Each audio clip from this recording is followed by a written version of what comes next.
What is up, everyone?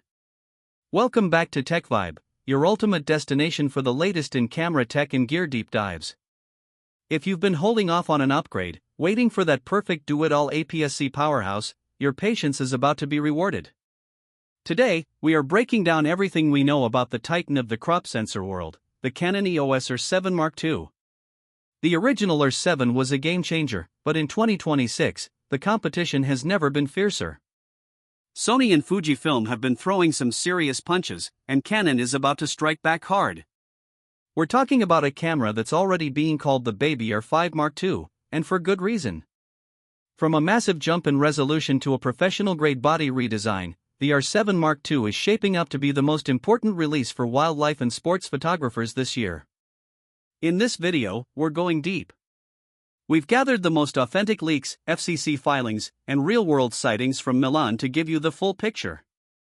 We'll cover the groundbreaking new sensor, the video specs that are going to make content creators drool, and the exact release date you need to mark on your calendar.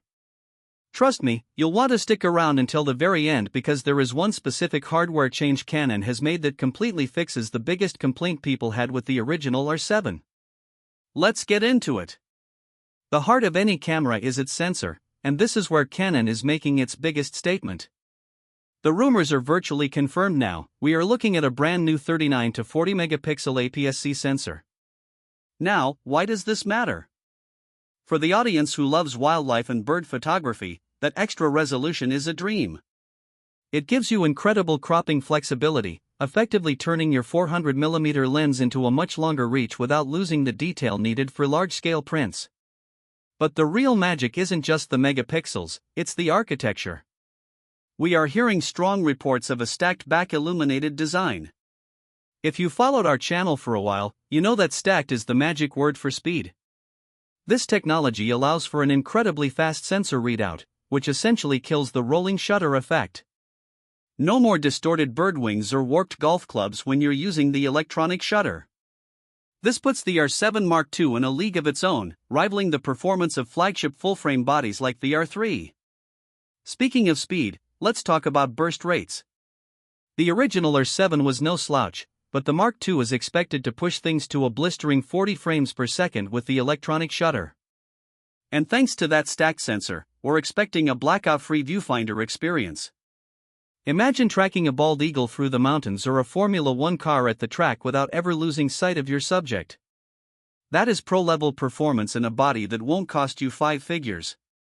Now, let's look at the body itself, because Canon has clearly been listening to user feedback. The R7 Mark II is moving away from the compact, slightly cramped design of its predecessor. Sources indicate a larger chassis, much closer in size to the EOS R6 Mark III. This means better ergonomics, a deeper grip for those heavy L-series telephoto lenses, and most importantly, better heat dissipation. The JOG dial at the back, that controversial wheel around the joystick design on the original R7, is reportedly gone. Canon is returning to the classic, professional layout with the joystick in its traditional position and a dedicated control wheel. This is a massive win for muscle memory. And for the pros out there, here is the spec you've been waiting for, the card slots. While the original had dual SD slots, the R7 Mark II is rumored to feature one CF Express Type B and one UHS-2 SD slot. This is a huge upgrade. CF Express is essential for clearing those massive 40 megapixel buffers and, more importantly, for the high-end video features this camera is packing. Let's talk about video, because this is where the Baby R5 nickname really earns its keep. We are looking at 8K video recording capabilities. Yes, you heard that right, 8K on an APS-C body. Even if you don't plan on delivering in 8K, that extra data allows for incredible oversampled 4K fine modes that will be the sharpest you've ever seen from a crop sensor. We're also expecting 4K at 120 frames per second for that buttery smooth slow motion that high-end commercials see. Readers demand. With the addition of Canon Log 2 and Log 3, plus 10-bit 422 internal recording, this camera is a legitimate cinema tool. Canon is also expected to include the DIGIC Accelerator processing power, which helps with AI-driven autofocus. The subject tracking on this thing is going to be spooky. It won't just find a bird, it will lock onto the eye and stay there, even through thick branches or erratic movement. So, when can you actually get your hands on it? The consensus from the most reliable industry insiders and recent FCC filings points to a second quarter 2026 announcement. We are looking at a window between March and June. The camera has already been spotted in the wild in Milan, which usually means a release is imminent. As for the price, premium tech comes with a premium tag.